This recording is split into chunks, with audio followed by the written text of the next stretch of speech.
My biggest fear for GPO is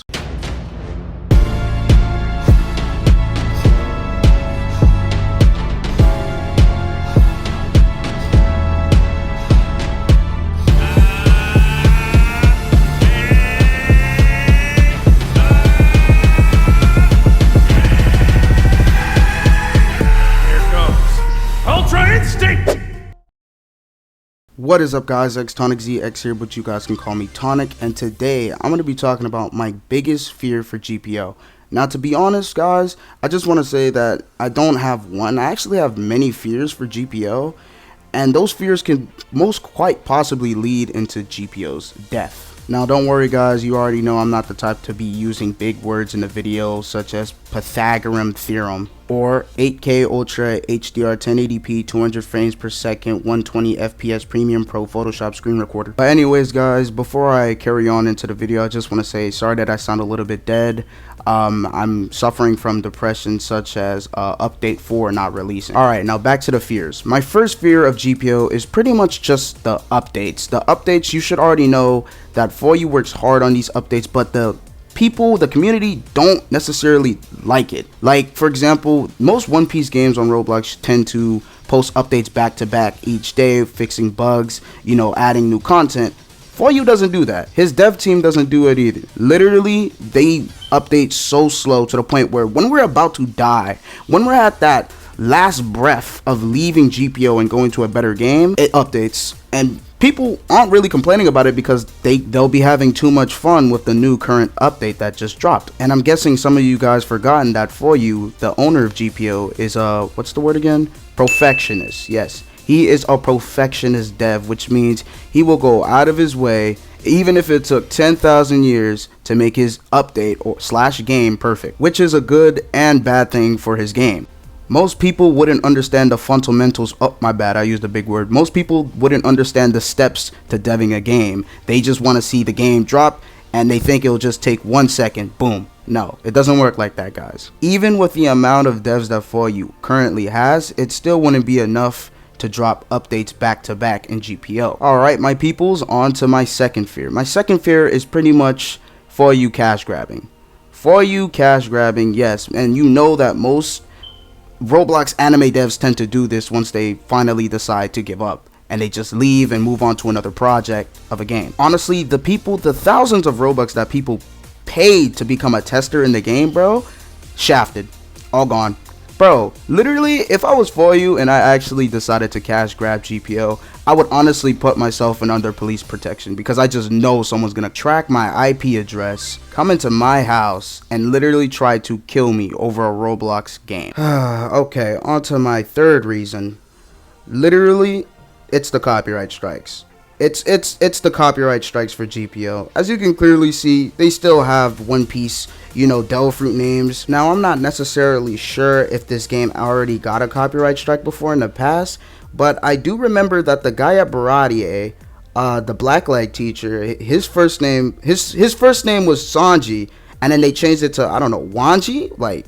So I'm guessing they did, or they were just trying to be cautious to not get one. But even so, that still wouldn't excuse the current One Piece things in the game, such as the Bicento, the Mera Devil Fruit. All those things that are related to GPO could possibly get copyright strike if this game was actually so popular to the point where even the creator of One Piece finds this game out and contacts Roblox, which will lead into further investigation, which would most likely involve a court case or something like that. I don't know. Now, time for my fourth fear. Yes, I think there are about 5 in total, guys, so just be patient. Video's almost finished. Anyways, my fourth fear is an argument between the dev team.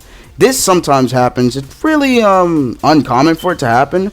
But let's say a dev made a deal with another dev and they're working on the same project and he didn't pay up, and then it just leads into an argument. Bro, if we lost someone, for example, Baneri, if we lost Baneri in the GPO community, bro, oh my god, bro, I'm not making it seem as though I personally know Baneri. I just really respect him for the amount of things that he's giving us for the game. And I know what some of you guys are probably thinking right now, dude, Tonic, I don't understand. There's something called replacements. Well, let's say that one dev that got removed can't be replaced. What are you going to do then? That will lead into, plus it's not that easy, because you have to put your trust into that dev. I can't just walk up to a homeless guy on the street and say, hey, you want to be my dev for this game? No. What? Alrighty, now on to my last, aka fifth fear for GPO. FYI guys, at the end of the video, I'll tell you what my biggest one is. Like out of the 5, like I'll be choosing from the greatest to least, you know what I'm saying? Alright, so my last one is rumors. Fake rumors, but instead of saying fake, let's say true.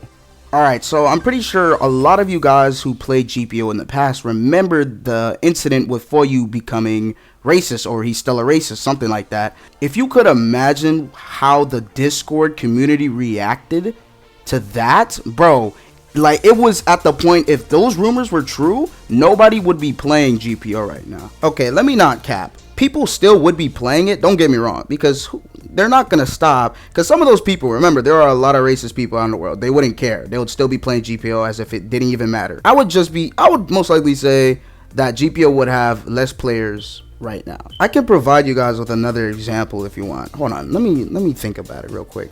Okay, no offense to Binary, but let's say Binary was dating underage girls on Discord and he got caught for it, so he was considered basically a pedophile. People would most likely be rioting against Binary, and of course his dev team would most likely stick by his side because he's Binary. Be honest with me, you really think people are gonna stop playing the game? No, they're not. The game's not gonna die because Binary has a fetish for little girls. No, I mean, yes, they'll hate him, call him names, dislike his videos on YouTube, but that's not gonna cause GPO to instantly die out of nowhere. Like, people in the dev team would have to do something despicable for GPO to instantly die out of nowhere. Okay, so now that we've covered all 5 of my fears for GPO, it's time to choose which one is the worst out of the worst. And my answer is none of them. It's none of them. My biggest fear in GPO is me losing my crew, the unknown pirates. See, I'm not the type of captain who solely thinks that PvP is everything in GPO. Now, some of you could say that I do take GPO way too seriously, and some of you guys may have the right to be mad at me, and I'm aware that this is somewhat corny or gay, but still, I treat my crewmates as if they were my own family. Of course, they don't call me Pops, but even so, most of them look at me as if I am a true leader. We overcome a lot of obstacles at sea, and I must say, they are very entertaining. But anyways, yeah guys, that was my answer. If some of you guys would like to like and subscribe, that would mean a lot to me, and peace.